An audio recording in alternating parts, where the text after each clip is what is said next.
The expansion of the Roman Republic in the 2nd century BC brought in its train enormous social transformations that would have unintended political consequences. We've seen how the Bacchanalian conspiracy, the anxiety about this kind of religious movement, underground religious movement, is part of this gradual change in Roman society. The consuls, in a sense, fear what they can't control in this urban environment where there are nighttime religious festivals that have allegedly foreign influences come from Greece. That's part of the social changes. Religion is one dimension. We want to consider the economic dimensions of the transformations in 2nd century Rome and the consequences of economic change for the political crisis of the Republic. And we'll do so through the eyes of one of the great figures of late Republican politics, Tiberius Gracchus. The career of Tiberius would represent the beginning of a new acute phase of crisis within the Republican system. And it's precisely because of his political ideas and his ideas for a land reform that the Republic will enter a period of outright political violence that would ultimately lead to the end of the Republic itself. Tiberius was born into the wealthiest strands of the Roman aristocracy, from the elite of the elite. The Roman aristocracy of this period is a military aristocracy.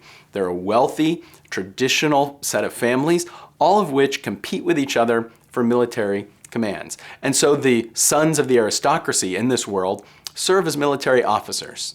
And Tiberius was serving as a military officer and returning from a campaign in Spain when he traveled down the coast of what's now Tuscany, then Etruria, a most important region to the north of Rome. And as he traveled along the coast road, looking inland at the land that he saw, and he could visualize, almost in a flash, in the image that he could see there off the coast, the problems that faced Roman society. For he witnessed not a landscape carved up into small farms, but a landscape dominated by enormous slave-staffed villas. Tiberius could see these large villas owned by the aristocracy of Rome that controlled huge amounts of land, that were stocked with slaves who performed the agricultural labor to produce commodities, above all wine, that then could be sold in foreign markets, bringing enormous wealth to the Roman elite. And in that image of this landscape carved up into enormous slave plantations that didn't allow the small farmer, who was the traditional backbone of the Roman Republic, to flourish, Tiberius sensed the fundamental problems that would face the Roman Republic for the rest of its history. And these problems that Tiberius sensed were at the heart of all of the changes of the 2nd century. The urbanization of Rome, the growth of slavery, the expansion of markets, the opportunities to make enormous wealth off of commerce, and the changes within the military, all of which would contribute to the demise of the small farmer. Tiberius wasn't content simply to watch this transformation undermine his republic, and he conceived a brilliant political reform that would try to turn back some of these changes and would restore the small farmer, the backbone of the republic. Tiberius ran for office and became a tribune in the Roman Republican system. Now, the tribune was a very particular office within the Roman system of magistrates. By this time, there were 10 tribunes elected annually, and the tribune had a very specific function in the Roman Republican constitution. A tribune was a defender of the common person. The tribune's role in the Republican Constitution was to protect the ordinary man, and the tribune had exceptional powers that allowed him to do so. The tribunes were sacrosanct. They were absolutely protected in their person, in their safety, because they had to be willing to stand up for ordinary people, sometimes against powerful interests. The tribune's powers included, above all, the veto, the ability to say, I prohibit this legislation from being enacted. So the tribune had the fundamental power to say no, to stand in the way of changes that would harm the ordinary Roman citizen. And the tribune would use these powers to protect the interests of the common man. And so Tiberius, although from one of the bluest blood families in all of Roman society, became an officer whose role was to protect ordinary Romans. And he did so on a very particular platform. He ran on an idea of land reform, what we can call the Tiberian land reforms. Tiberius proposed to rehabilitate an ancient law, the Licinian law that was passed in 367 BC. So we're talking about a law that's 200 years old. This law said that no individual then can own over a certain amount. 500 jugera is about 40 family farms. It's a very significant amount of land, of ager publicus, of public land, a particular kind of land that was classified within the Roman legal system, land that had been conquered by the Roman armies. Tiberius says, in effect, I am going to enforce this obsolete ancient law that's more than 200 years old that limits the upper size of properties, landed properties, on a certain classification of land. There were certainly many estates owned by the Roman aristocracy that far exceeded this scale of landholding.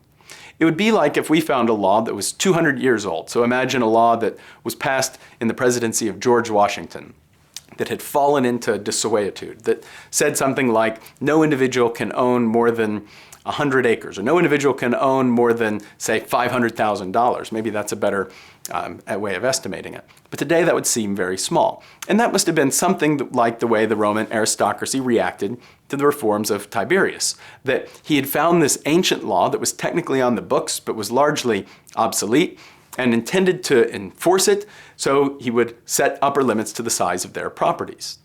Well, what this amounted to was a seizure of properties, and we have remnants of the kinds of debates that happened in the context of his proposals. The aristocrats said, we've owned this property, we've occupied this property, we've improved this property, we've invested capital to improve this land. This has been our home. Our ancestors' tombs are on this land, and you're simply going to seize it by enforcing some obsolete law? But the small farmer had a different kind of case.